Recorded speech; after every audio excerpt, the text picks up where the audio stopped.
están? Bienvenidos a una nueva mañana de radio. Estrenamos el 9 de octubre, noveno día de octubre del año 2023. Hay al menos 100 como ella, si es que aún está viva. Hay más de 700 como ella, si es que la han matado. El atentado múltiple de Hamás, el atentado múltiple que Hamás perpetró el sábado contra civiles en aldeas y comunas próximas a la Franja de Gaza, deja más de 700 muertos y 100 desaparecidos, según el gobierno israelí. Los desaparecidos son secuestrados por militantes de Hamás, de los que no se tiene noticia alguna de esos secuestrados. La respuesta del gobierno de Israel a los atentados, respuesta militar con bombardeos en Gaza, porque para el gobierno de Israel esto es una guerra, deja, según la Autoridad Nacional Palestina, más de 400 personas muertas.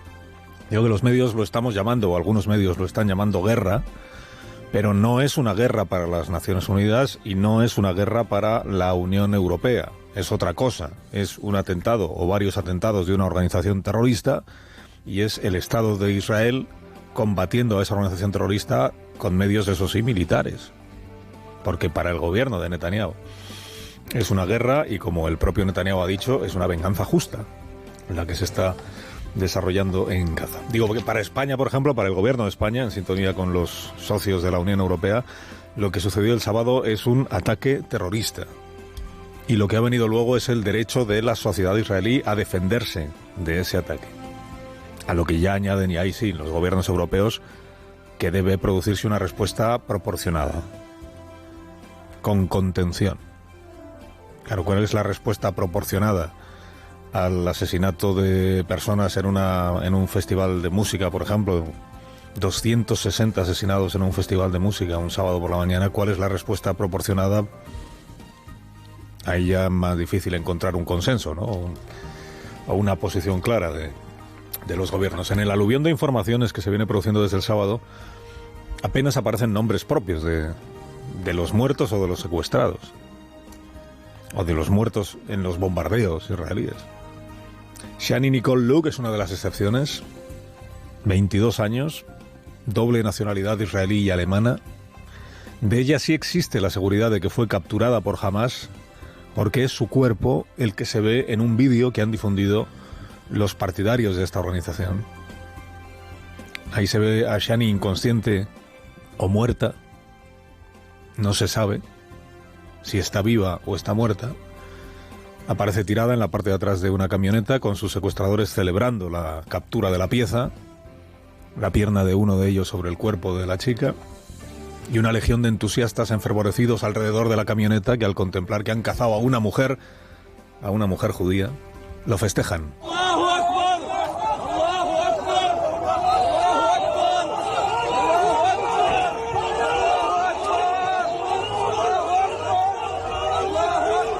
La masa ebria en el vídeo este de la vergüenza, el vídeo del horror, ha sido uno de los tatuajes que se ve en el cuerpo de esta chica, lo que ha permitido a su madre, que se llama Ricarda, identificarla, reconocerla y hacer de tripas corazón, en la medida en la que no sabe si está viva o está muerta, para grabar una declaración la madre en la que pide a Hamás que le devuelva a la hija.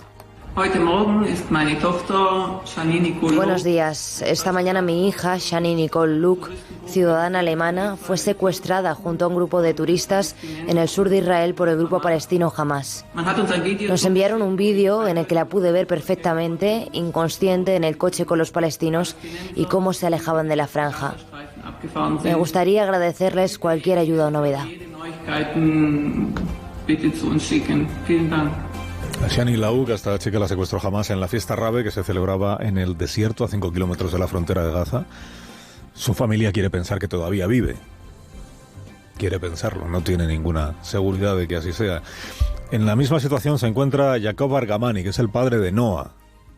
Ella también estaba en esta fiesta con su novio, y en uno de los vídeos de Hamás se ve cómo unos tipos se la llevan en una motocicleta, mientras otros tipos están encañonando al novio y obligándole a seguir caminando.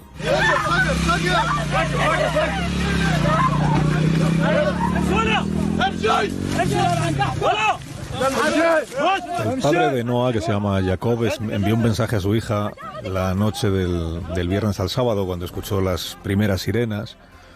La respuesta que recibió de la hija, la respuesta era "ya hablaremos más tarde", le inquietó. Y él lo que decidió es irse al hospital a preguntar. Y estando en el hospital, fue la compañera de piso de su hija la que le envió a él el vídeo que acabamos de escuchar, en el que Noah está siendo capturada por Hamás. Desde entonces este hombre solo alcanza a dolerse por no haber sido capaz de proteger a su hija. Porque toda mi vida he estado ahí para protegerla, pero ahora ni siquiera puedo animarla. Porque no sabe ni dónde está, ni cómo está, ni qué va a ser de ella. Probablemente jamás va a utilizar, o eso es lo que cree el gobierno israelí, va a utilizar a estos rehenes o secuestrados para intercambiarlos, negociar con sus vidas e intercambiarlos por reclusos de la organización que están en cárceles de Israel. En esta fiesta Rabe del sábado había varios centenares de jóvenes. Anoche informaron los equipos de rescate de que han encontrado 260 cuerpos, la mayoría de esos cadáveres dentro de los coches en los que estos jóvenes intentaron salir de allí cuando vieron lo que estaba sucediendo, cuando vieron que había tipos pegando tiros.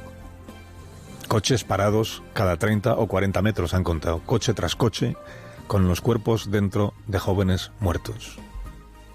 Digo que los nombres propios escasean en el aluvión de informaciones de estos 2 días. Si se sabe poco de los asesinados o secuestrados en territorio israelí, ¿qué te voy a contar de los muertos en el territorio de Gaza, en la franja de Gaza? Más de 400 personas, según la Autoridad Nacional Palestina, que en todo caso no es quien controla la franja, porque la controla Hamás. Hoy abundan los análisis en la prensa respecto de la situación en la que queda el gobierno de Benjamín Netanyahu, gobierno de Israel, sacudido por un ataque que no vio venir. El 11S de Israel, dicen algunas crónicas. El Pearl Harbor de Israel, dicen otras. Se habla de cuáles pueden ser las consecuencias, de si Hamás lo que ha pretendido con este atentado es sabotear las relaciones entre Israel y Arabia Saudí, esa negociación que tienen para la normalización de sus relaciones en la senda de los acuerdos que ya alcanzó hace 3 años el gobierno de Israel con Emiratos Árabes y con Bahrein, con Netanyahu de primer ministro, e impulsados los acuerdos al César lo que es del César por Donald Trump, que era el presidente de Estados Unidos entonces.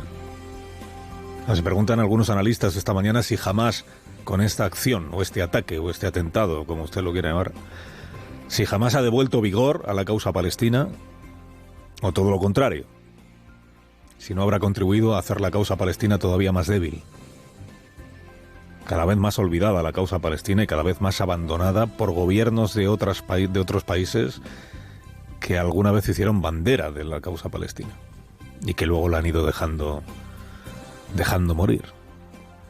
Se preguntan algunos analistas si Hamás con esta acción no habrá contribuido a que aún sea peor la vida cotidiana de los habitantes de Gaza.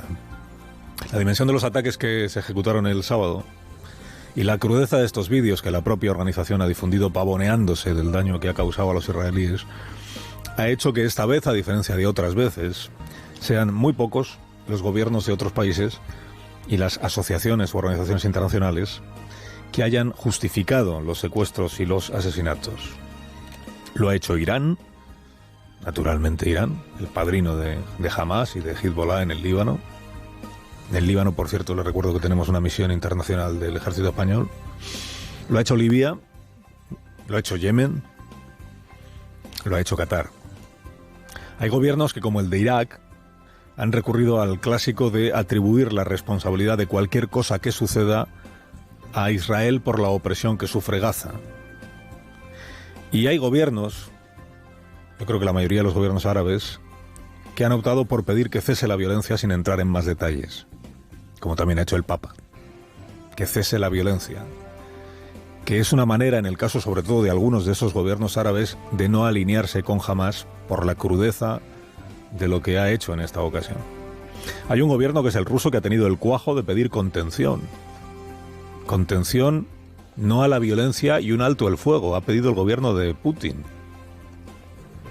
el mismo Putin que hace 1 año y medio empezó una guerra en Ucrania que aún no ha acabado. Y hay gobiernos, en fin, como el de España, que no han dudado en señalar qué es terrorismo y lo de Hamás lo es, en opinión de nuestro gobierno, y quiénes fueron en la mañana del sábado las víctimas de una organización terrorista. Solo falta saber si esa es la posición de todo el gobierno de España o solo es la posición del presidente del gobierno y de los ministros socialistas de ese gobierno.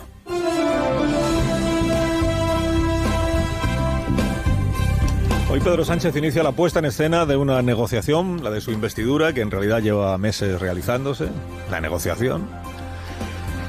Para ocupar tiempo en los medios, para tenernos a todos entretenidos, empieza el presidente su serial de escenas de sofá sin mayor consecuencia. Empieza con los sindicatos. No consta que la UGT y Comisiones Obreras tengan diputados en las Cortes, pero no consta que invistan presidentes de gobierno. Pero bueno, como no son de Vox, al presidente le valen para echar un rato. Por la tarde verá a Núñez Feijóo, pero no para pedirle que le vote en la investidura, que eso ya lo dejó claro el presidente. No, que ni de broma le va a pedir su voto. Lo que le va a pedir, si acaso, es que renueve de una vez el CGPJ. Un poco el monotema de Sánchez cuando habla del PP.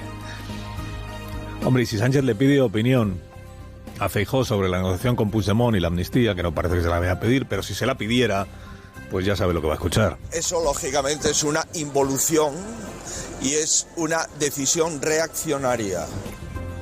El presidente del gobierno, imagino que usted ya lo sabe a estas alturas, el viernes ya pronunció la palabra amnistía. Al menos terminamos ya con la bobada esta de jugar al ratón y al gato con los periodistas, que no la digo la palabra. Sé que quieren que la diga, pero no la digo, pues ya la ha dicho. La pronunció para desmarcarse de la proposición que mañana presenta Yolanda Díaz. Mirando al horizonte, Yolanda Díaz, aplaudida por las madres y los padres del colegio de su hija, Yolanda Díaz.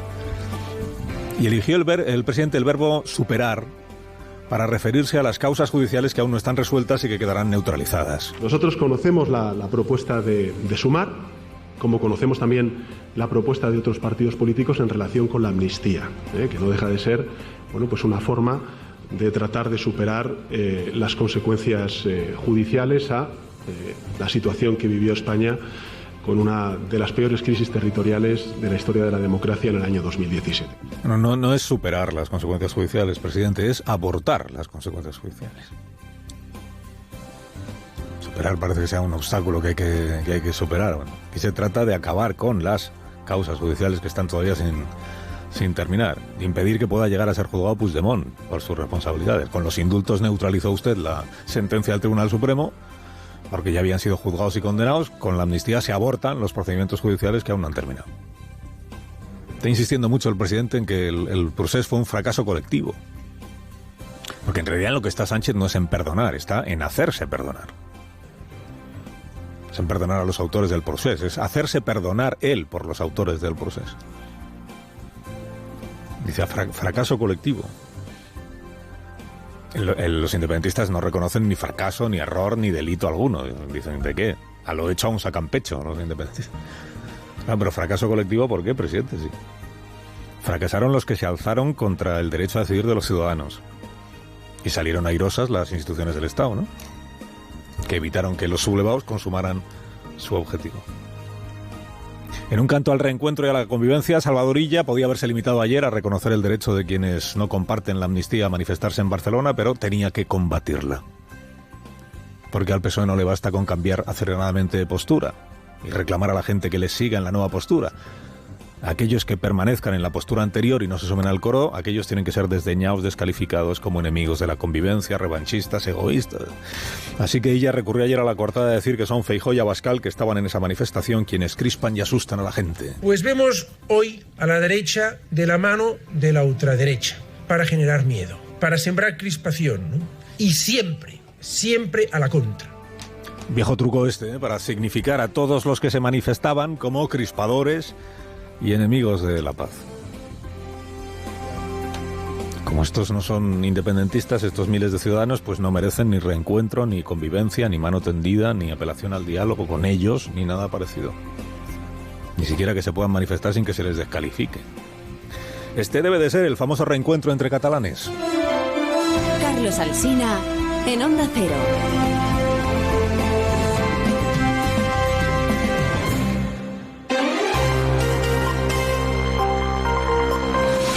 Onda Cero, las 8:15, 7:15 en Canarias, las noticias de la mañana con Juan Carlos Vélez y Miguel Ondarreta.